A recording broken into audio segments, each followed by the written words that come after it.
Okay, MrMostDaysOff, now we're ready for the TeePublic ad. Head over to tpublic.com/bestdarndiddly right now to support our show. Get yourself some Best Darn Diddly merchandise and help grow our podcast. I messed up there. Can I get another take? Okay, just a second. Out of the way, amateur. Hey, it's Krusty. Go to tpublic.com/bestdarndiddly. Hey, it's Krusty. Go to patreon.com/bestdarndiddly. Go to popthreads.com and save 15% with the discount code Simpsons. Hey, it's Krusty. Go to bestdarndiddly.com to get all your podcast needs from the greatest show on earth. Learn from a professional, kid. All right, Krusty, we're ready for your take. Krusty? Hello again, everyone. Welcome back to the Best Darn Diddly Review Show. This is a weekly podcast for anyone who loves The Simpsons, or ever has loved The Simpsons, hosted by two dudes that grew up on The Simpsons. My name is Miles, better known as MrMostDaysOff, and today, it's not just the Best Darn Diddly Review Show, it's Sweet Home-Dum-Diddly Doodily. We got a whole lot of Ned Flanders going on today. And, of course, joining me as always, your co-host with the most, Richie the WizKid. So, how did that little title go again there, buddy? You know, I gotta say before we get into the rest of what's going on before we start the episode here, this episode was a lot better than I remembered it to be, so I'm really excited to talk about this one. But I know we got somebody else to bring in on this, so I'll go ahead and throw it back to you, the man, the myth, the stupid baby who needs attention the most. It is Miles. Stupid babies need the most attention. And speaking of stupid babies, Aww. Just kidding. I love you, buddy. We have one of our favorite guests to join us to discuss the best darn... Oh, that's us, not the show. One of our favorite guests to discuss The Simpsons with, and one that you've recently noted on Twitter how much you enjoy his episodes. And the streak continues today with the return of Dr. Andrew Briseño. How you doing today, Andy? Heidi-ho, neglectorinos. How y'all doing? Such a good line. I'm excited that you're already in on this season because I got nervous last year that the streak might end, and then you came in at the last minute and saved the day. So I'm glad the streak is alive and well already in this season. I know. It's crazy to be back so soon. Like, I don't know how much time this is going to be in podcast land, but normally I don't speak to you guys, but what feels like every 6 months or so, and felt like it was just the other day. So hey, there's 1,000 words in every dick pic, Andy. They're all small words, though. Yeah, okay. Points. That's well done, Richie. Thank you. I don't know where to go from here. Yeah, that's it. Honestly, podcast over. And we're done. No, man, I agree with Richie, but the only downside to this, as I'm just going to say it, is we've actually done this once before, and it feels like so long, no matter when the episode will be in the next season when you join us, assuming we don't scare you off this time, which is always the goal, of course. But it always seems like it's so long until we get to discuss another episode when we do it this way. But yeah, it's great having you back so quickly. You were on just probably like a month and a half ago in podcasting hours. I don't really know how it works either. I'm still figuring it out. I know you ordered a book for me from Andy, and I don't even think that's come in yet because it's been so recent. Oh, that's cool, because I think I forgot to pay him. That's cool, because I was about to ask, because I think I forgot to send it. So we're all winning over here. So what? Yeah, what we're all book? on the same thing. I mean, I'm waiting on the fucking payment, Miles. So what book is it that Richie ordered that I haven't paid for and you haven't sent? Why, that would happen to be Down and Out, a novel by yours truly, J. Andrew Briseño, which you can find at Goldwake Press, or goldwake.com, home of Goldwake Press, the people good enough to put out this book, or wherever you find books, Amazon or Walmart. I found out my shit is on walmart.com recently. Wow. That's a big deal, man. Hey, do automatic doors still open for you when you go to Walmarts and Quickie Marts and things like that at this point? Oh man, like 2 people come and like push them out of the way for me because like I'm big now, right? You can't have a soul and sell your book at Walmart, right? I've seen other writers who are like, oh, it's kind of messed up that Walmart, the giant conglomerate, is selling my book. And I'm like, yeah, whatever, dude. I'm famous like Tide. You can buy me at Walmart.com. I don't know. Like, for the record, you can buy everything on Walmart.com. Like, I want to make it clear to any other writers who might be like grumbling about how like not important this actually is. But whatever. Don't take it from me. Oh yeah, buy it from Walmart.com. Be the first one. Do it right now. You can enter the promo code Best Darn Diddly at Walmart.com when you purchase my book. That's not going to give you any discount whatsoever, but you can enter that code. You might as well. And it'll make you feel kind of warm and fuzzy inside, I hope. And it won't cost you more money. And we'll know that our show had an impact on your sales. That's true. Maybe Walmart's grassroots. It's going to work out. I can see it. Hey, I actually heard from a very reputable source that your book, Down and Out, was actually the downfall of modern literature. Do you care to speak on that at all? Down and Out is the problem with American little today, That's what it was, yeah. Miles really Francis, smart, handsome executive guy, producer of the show. Kind of an interesting personality. He is, of course, the man you're listening to and also a character in my book. If you're wondering how that might be true, well, the only way to really find out is to order this book and read it thoroughly and follow me on Twitter at @JAndrewBriseño. And, then let me know.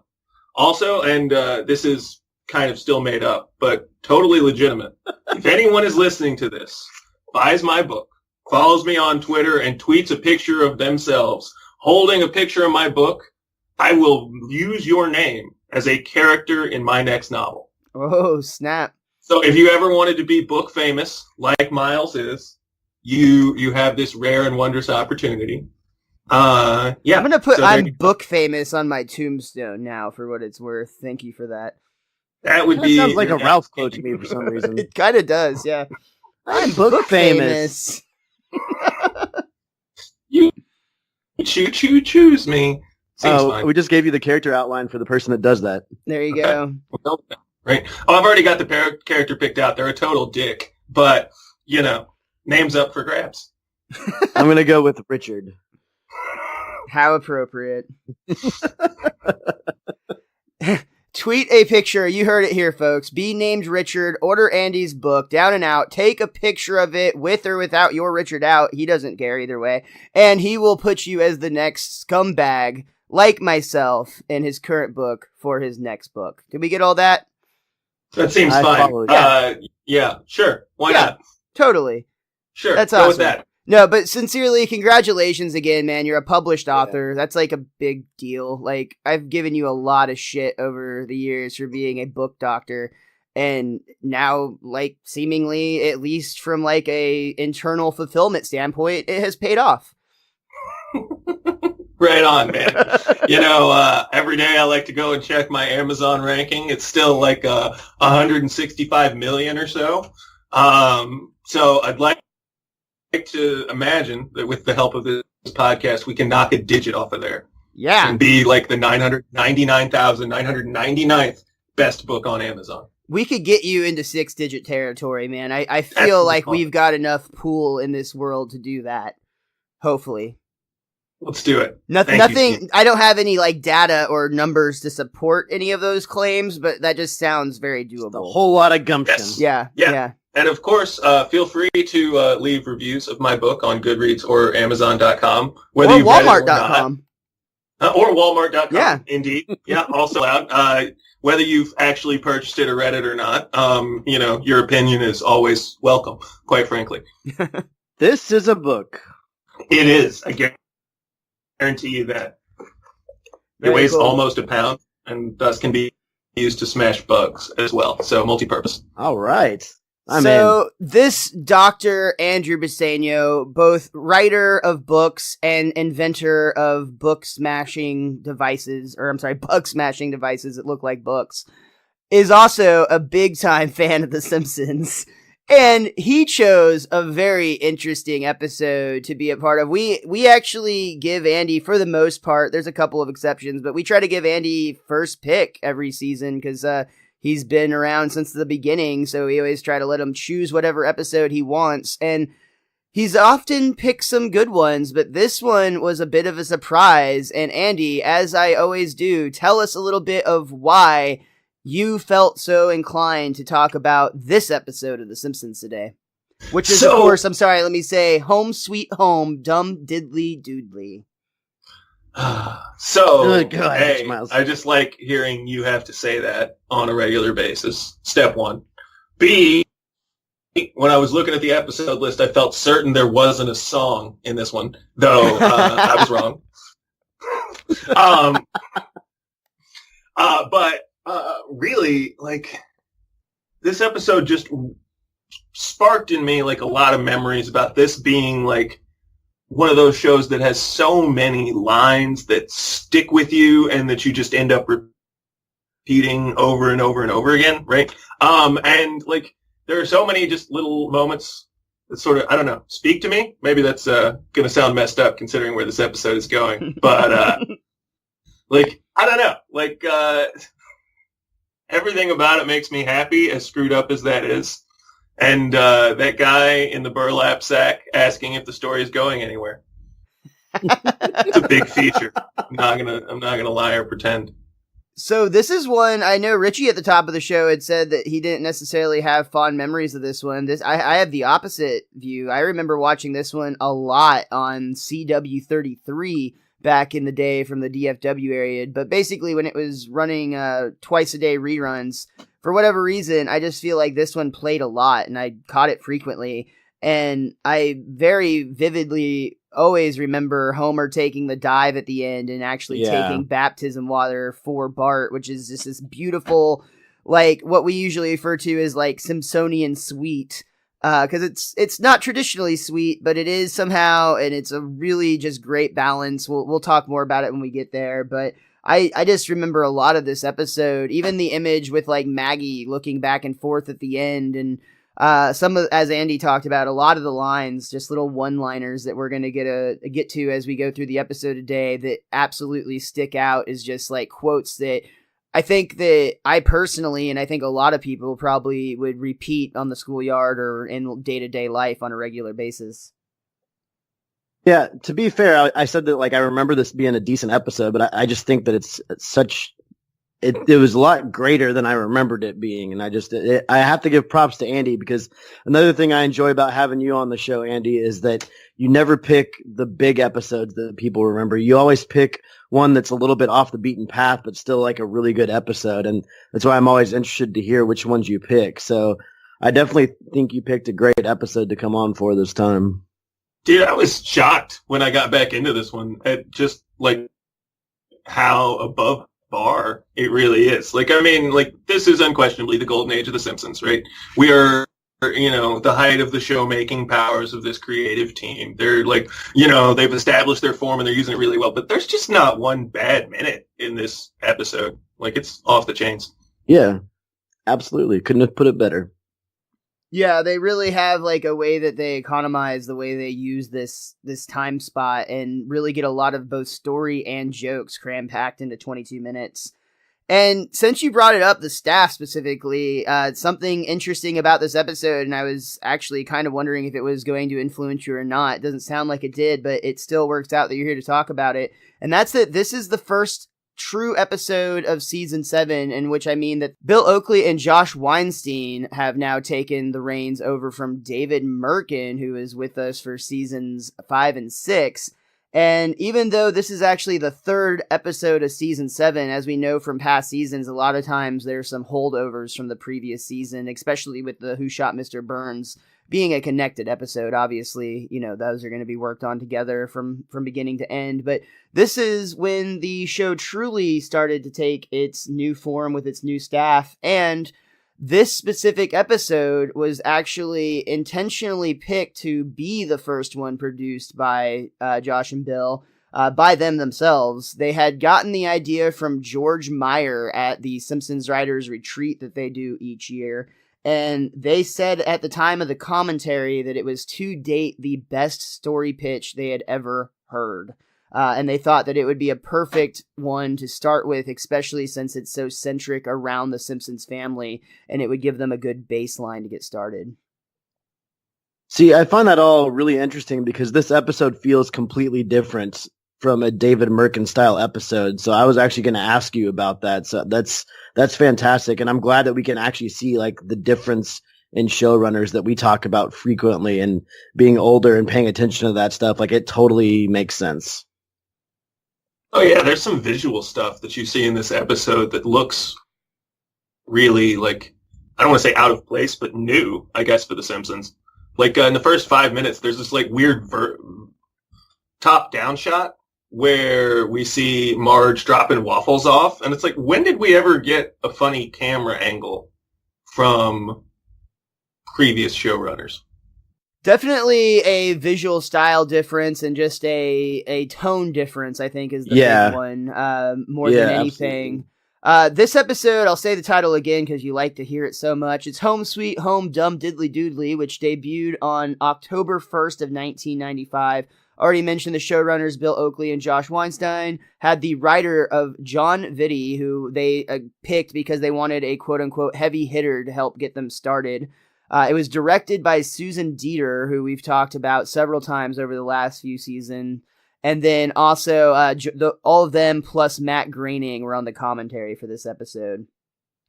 We get started with the chalk gag, which is "No one wants to hear from my armpits," which cuts into the couch gag, which is a kind of a parody of the Brady Bunch opening, where you see all of the Simpsons family members in their own little blue box surrounding the Simpsons couch, which they eventually all run to.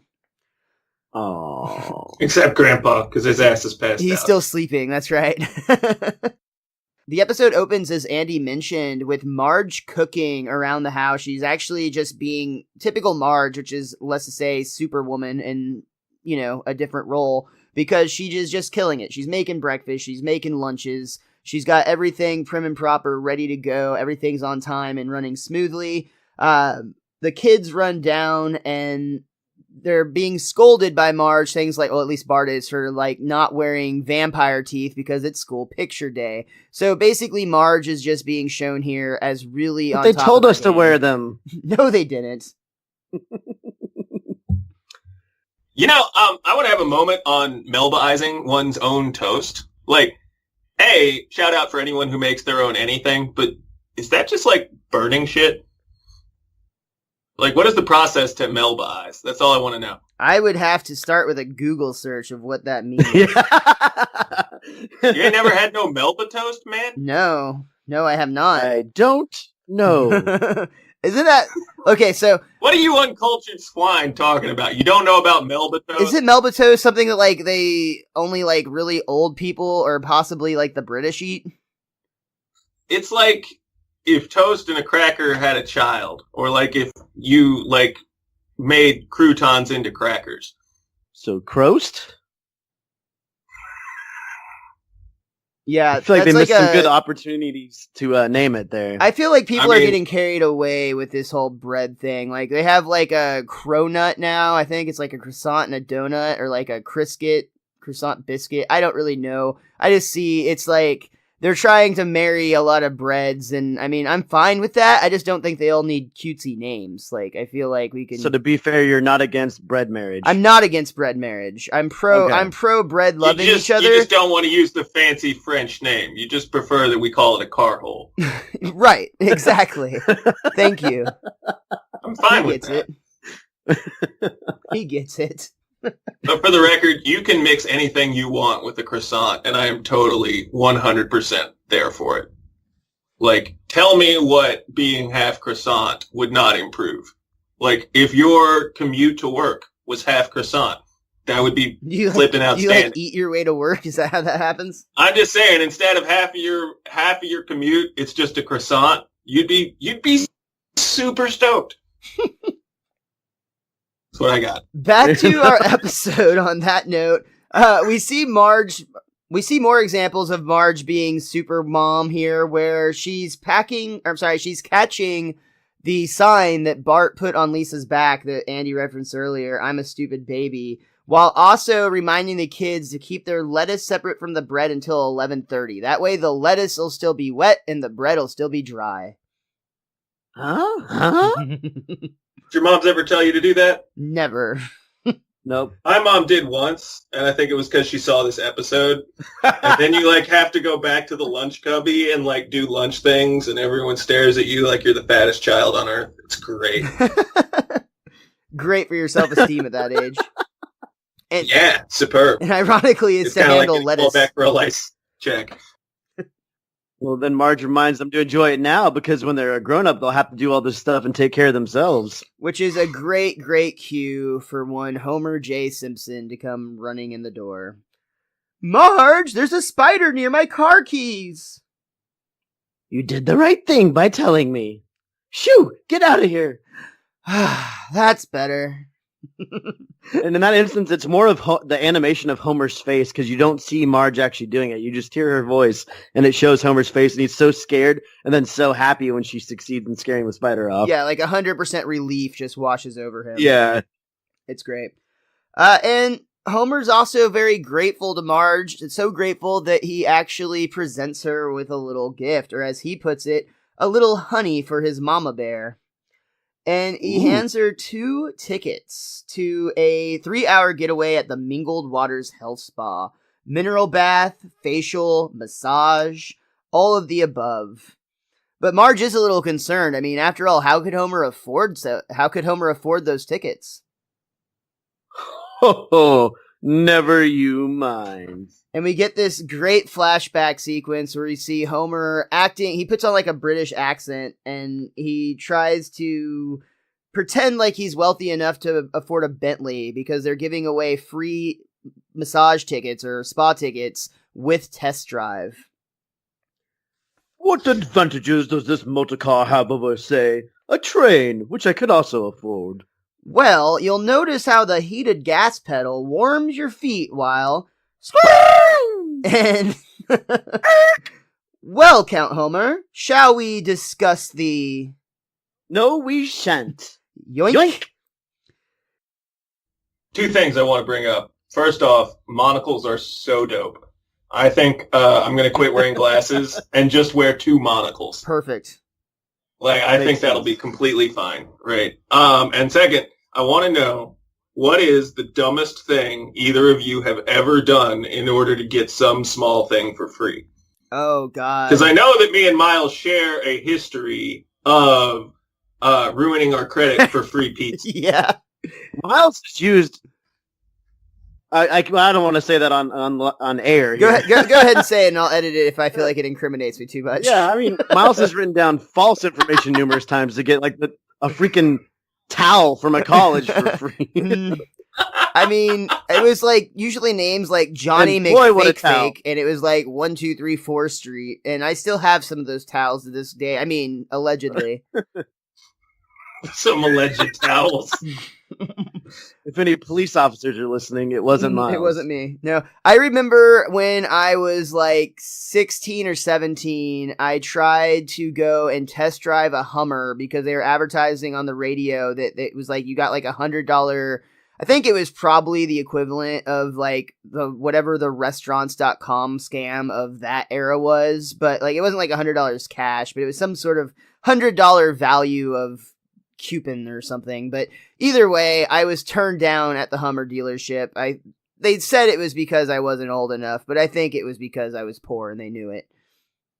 I mean, it was pretty obvious. There's a certain class of 17-year-old that they're totally going to let drive a Hummer. I feel like the right 17-year-old walks in. If I had put a monocle on. 2 monocles. Bam. I think 2, they would have known that I was over compensating for something, but 1 would have been the right amount. I don't know that the thing that I've done the most, I guess it's taking a shot at video games, but pre-ordering a game for stupid DLC that's pointless. Oh, yeah. Other than that, I'll say is one time I put a tennis racket into a tennis bag when the tennis racket didn't come with a tennis bag, so I could get the bag for free. But that's more of stealing, I think. Wait. Yeah, that's just stealing. That's the only thing I've ever stolen in my entire life that I remember. Really? And I still remember it to this day. Oh, man. No comment. Yeah. I guess we kind of give it back. We advertised earlier. It's like a trade-off, right? Sure, Yeah. right? We have never Oh, never just said that. That's how you get sued. Yeah. Right I'll there. bleep that. It'll be Mr. Block Store. Yeah. I don't know. Exactly. Yeah. But no, I totally, like, when I went to, like, when I actually bought a house and they're like, well, you should look into your credit. And, like, so I did. And they're like, you have 14 credit cards. And I was like, how do I have 14 credit cards? And it turned out that every time that I wanted a free pizza, that they were actually doing something with my paperwork. And, like, I mean, I just assumed that they're like, who would give me credit? Sure. But, yeah, like, literally, I called to cancel one of these, and they're like, you've been a customer for 8 years. No, I felt the same way. It's like, surely they won't keep giving these to me. I mean, they gave me one the first time, and I put a bunch of stuff on it and then never paid for it. So, why would they give me a second and a third and a fourth and a fifth? And it went on for a long amount of time before finally somebody's like, it takes them a while to figure it out. Yeah. Mhm. I have a tattoo thanks to one of those cards. Number like 6, I think. I don't know. Nice. Miles bought you a tattoo on his credit Sure card. did. That's dope. That's dope. So, yeah. Oh, you didn't actually have anything there. That's fine. We're learning a lot today on the Best Darn Diddly review show. It's gonna be a freeform episode, guys. Let's just put in a little jazz interval right about here. Take your monocle off, sit back. Yeah, So we actually see Marge is excited, but also a little bit apprehensive. I mean, it's a really sweet gesture, but they couldn't possibly go right now with a sink full of dirty dishes and trash that needs to be taken out and a just complete mess of a living room. Oh, we'll clean up this afternoon. Well, what about Maggie? I got my dad to look after her. I'm right behind you. Yee! Don't do that! Don't do that. Homer finally convinces Marge. I mean, she works herself stupid for the family, and if anyone deserves to be wrapped in seaweed and buried in mud, it's her. So they head off, leaving the car. Right, I'm taking something to iron with me in the car. So they take off, they leave the mess behind, and they decide to go and enjoy themselves. Does Homer not have work that day? The kids were going to school. I think Homer just sometimes doesn't go to work. I mean, it's very similar to how Bart sometimes just doesn't go to school. I was kind of wondering about that. Like, I mean, it's possible he has works long shifts as a safety advisor. Like, that seems like the sort of position where they'd always have to have someone there doing that, right? So maybe he works 12-hour days, 4 days a week. That would explain why he has so much free time to get into these wild shenanigans. And don't you occasionally see him at the plant after dark? Every once in a while, so, yeah. You'll see him leaving at night, but you see him more frequently leaving during the day. But that could just be a break for all we know. Like a 3 or 4 hour maybe break. He got in at 6 a.m. He works a 6 a.m. to 6 p.m. You don't know. Daylight savings. Yeah, I got you. I follow you. Fuck daylight savings. Yeah, true that. By the way, that is the stupidest bullshit on earth. It just makes it dark and everything sucks after. I mean, who doesn't want to trade 1 hour of sleep for 4 months of eternal darkness? Yay! Exactly. Well, you know what else is stolen. stupid? Homer finally does something nice for his wife, and it's only going to cost him his kids. Dude, this is the nicest Homer has ever been. It's almost out of character. Yeah. How, attuned to Marge's legitimate personal needs. I was watching this one with my wife, Emily. And, she was like, well, clearly this is an episode about emotional labor and how Homer is a dick. And then he has spa tickets. And she was like, aw. To be fair, he got one for himself, too, so I think that played into it for sure. But, Still. I mean, his heart was in the right place, it seems, at this point. Yeah, I think it can still be considered a good, solid gesture, but it does totally suck that it's all going to blow up. But we actually see for now kind of where those things are going to start, where the problems are going to start occurring, I should say. Because during picture day at school, Edna is going through and kind of straightening up all the kids as they're getting ready to take their picture. She says, tighten those braids, Missy. Hoist your flag, Dooley, which makes me laugh every time. She actually points out that Nelson just looks adorable. Oh, I feel like punching myself.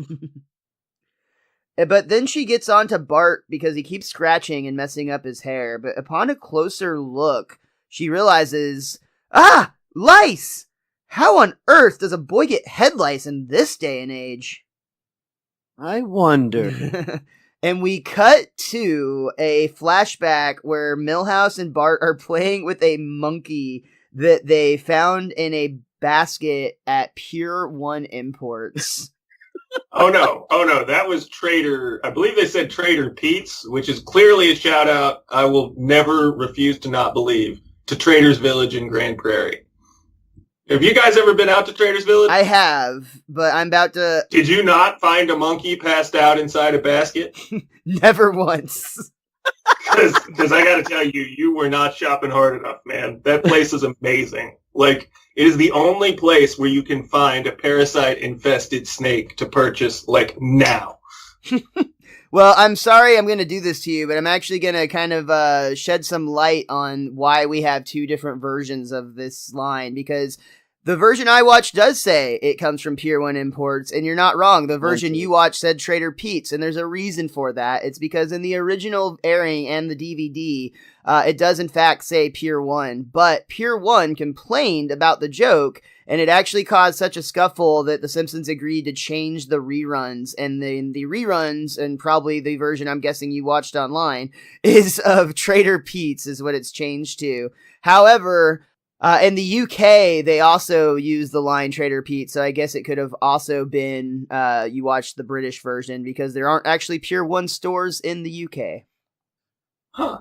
I actually paid for it from Amazon. What? So, are you feeling okay? Damn, those book sales must be through the roof. Good for you. Yeah. Balling over there. Truthfully, like, it's more about how much $2 is worth to me in terms of time. Like, the amount of time I would have to spend cleaning the viruses off of my computer to watch it for free is worth less than $2 to me. That's fair. What that seems like, I think you might have just defined adulting.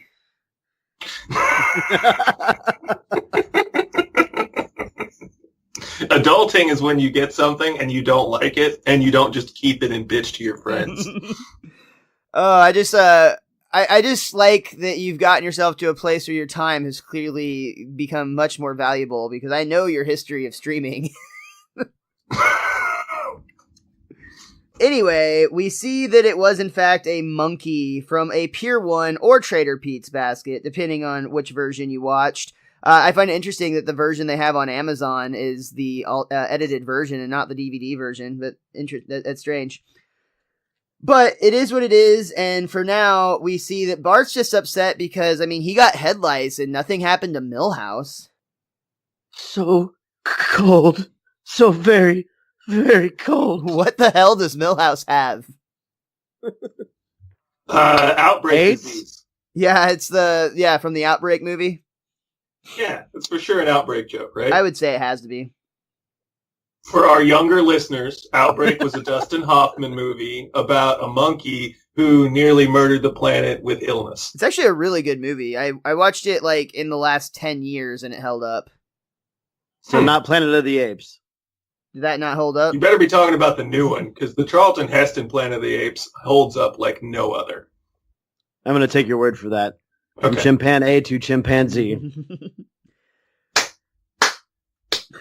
Back to the script, we see Willie is actually having a field day and really seeming to enjoying getting rid of these lice. See you in hell, you wingless bloodsuckers. Skinner's just questioning, what kind of parents would permit such a lapse in scalpel hygiene? Well, you better check out his sister. She could be rife with them bugs. With them boogs, too. Boogs. Those boogs. Like, yeah, I had the subtitles on this one, and I was like, oh, bugs. Son of a bitch. I've probably seen this 15 times and just thought that, boogs was, Scottish slang for lice this whole time. Dude, that's so interesting that you watched it with the subtitles on. We're going to talk a little bit more about that because there's an interesting difference with that as well, but we'll get there here in a little bit. For right now, we cut to Lisa, who is being picked on by the other girls. They're playing keep away with her shoes, even though Lisa's complaining that they're prescription and she needs them. You have cooties, you have cooties. No, I don't. Psh. Lisa Simpson, report to the principal's office for head lice inspection. And the girls all laugh. To make matters... Perfect timing. In perfect timing, to make matters worse, as she's walking towards the door, a soccer ball hits her in the back of her head, and it makes her bite her tongue, which makes it so she can't talk very clearly. Heads up. Like a minute after it hits her. On her way to the principal's office, she has to walk through some mud, which makes her look like a hot mess by the time she gets to Skinner's office. She's covered in mud. Her tongue is swollen. She can't talk very well. Her shoes are missing. And, of course, to make everything worse, she does, in fact, also have the boogs. Uh-oh. I hate it when that happens. Principal Skinner, I need some shoes. Sweet Georgia Brown! Something is rotten at the Simpson house. Shakespeare reference. Is that a Shakespeare reference? Yeah, something rotten in the House of Denmark. Very cool. From Hamlet. Yeah. Look at that book doctrine. That's what you paid me for. That's it, buddy. Yeah, Good for you. bam. Well, yeah, good job. I thought you were talking about Sweet Georgia Brown. I was about to question you on that one. So, the thing is, Homer and Marge are not at the Simpsons' home. So, we cut back to them, who are very much enjoying, at least on half of things, a very well-deserved day at the spa. Marge deserved it, not so much Homer, but he's there too. Things are actually going really, really well. They're both very relaxed, and Marge seems very happy. Homer's kind of chuckling and says, yeah, if that mafia guy weren't staring at us, I'd take off my towel. Oh, don't mind me. Look, I do it first. Which this is the same voice as the mob boss from Homie the Clown, I do believe. I thought that, yeah, it sounded exactly like him. It's not listed as that, but it sure does sound like him. And Marge and Homer follow his advice and derobe, and then it pans off. Yeah, it becomes the most X-rated episode of The Simpsons ever. I didn't see that part. Might be not another, in the Amazon cut, apparently. Sorry, yeah, folks. Who knows? Yeah, a lot of edits in this one. A lot of censorship there. So we see back at the Simpsons home, though, that no one's there except for Grandpa and Maggie, and now 2 CPS agents who are going to investigate what's happening. And of course, they arrive, and it's just chaos. There's a sink full... They're really good at B&E, by the way. They really are, yeah. They come right in, they see a sink full of dirty dishes, trash out, living room's a mess, stacks of old newspapers from 20 years ago. We forgot to mention because Marge had gone through the efforts of getting those specifically for Lisa's school project. It just makes them look like hoarders in this case. The first newspaper said America loves Ted Kennedy, which of course is a superb joke, based on the fact that, he murdered someone when drunk. What did the second newspaper say? I do not have it written down. I have. Well, never mind. Just cut It that was shit out. 40 trampled at Paco concert. Yikes. Yeah. Sounds outstanding and also terrible. I don't know who Paco is, but that's a good time.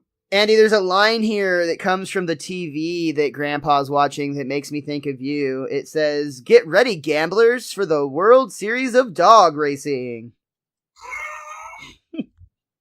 Is that because of my penchant to watch the World Championships of literally anything on television? Like, if there's something, like, you would watch, like, the World Championship of basket weaving if that were a thing. Underwater basket weaving, sir. Yeah. I probably I was trying would. to make it more mundane. I was watching the World Championship of Scrabble the other day, so I can't, pretend that you're wrong in any level. Plus, you're a degenerate gambler, so it works on 2 levels. I'm like a generous gambler, I would like to say. I like to think of you as a generous gambler at the poker table, but, Yeah, well, what can I say?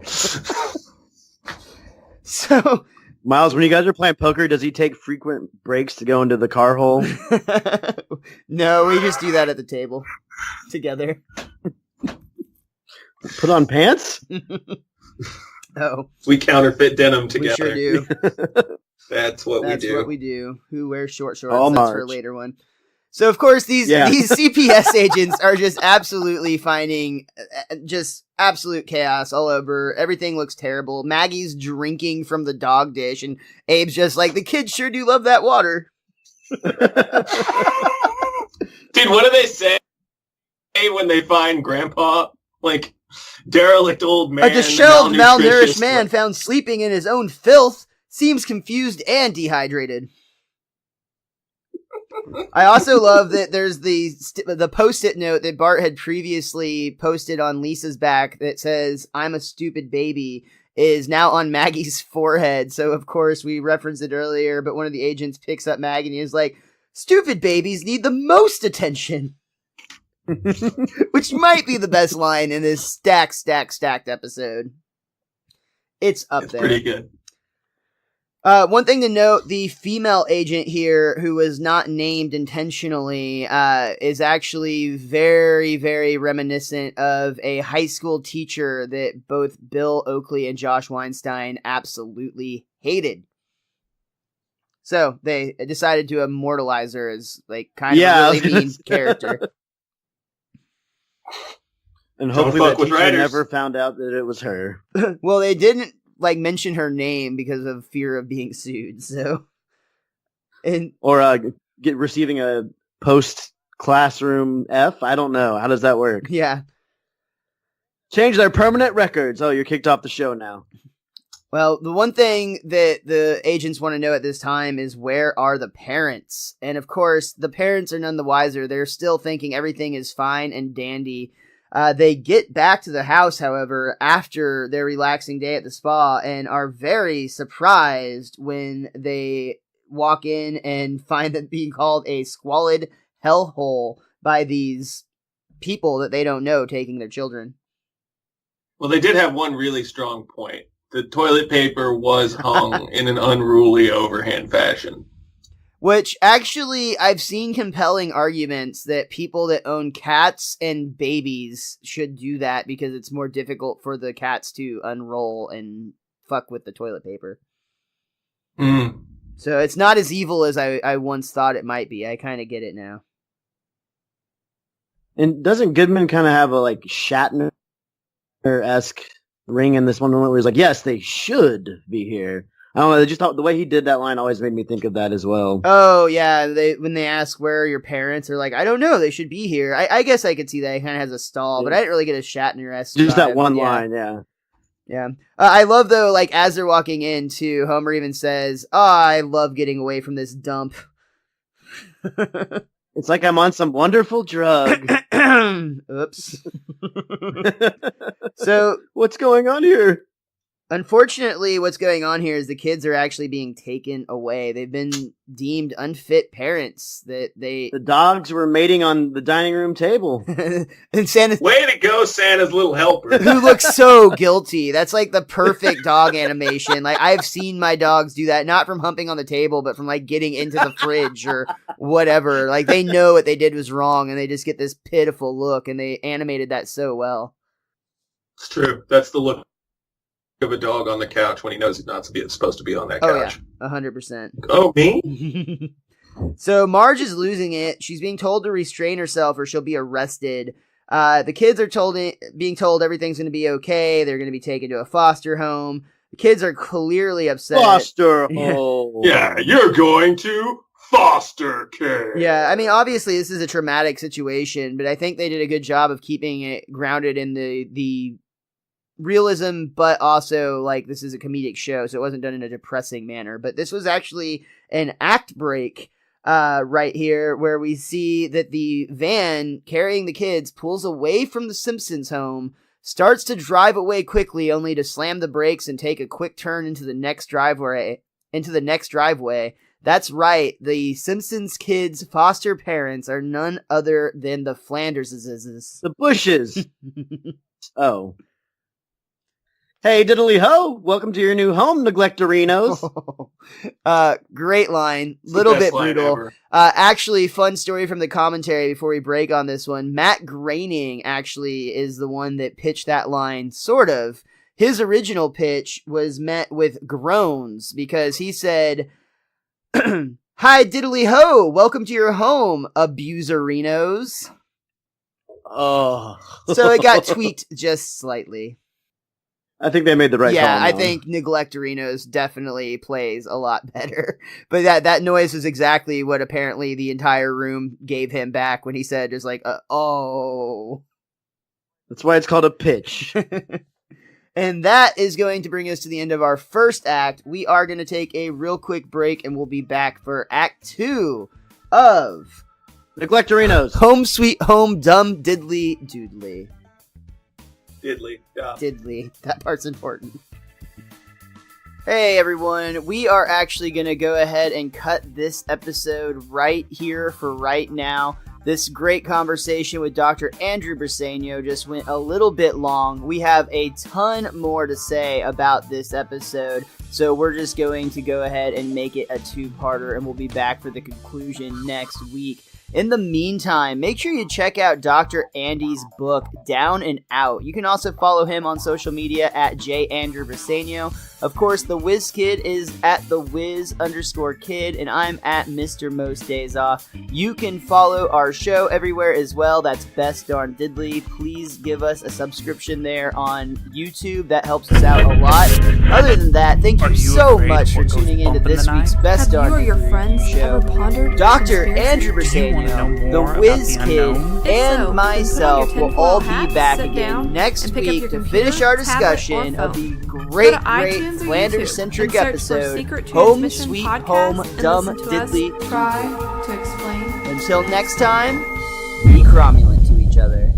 Follow us on Twitter for updates on shows. At Secret Trans Pod. That's SecretTranspod. Or you can email us suggestions At secrettransmission@hotmail.com. That's SecretTransmission@hotmail.com.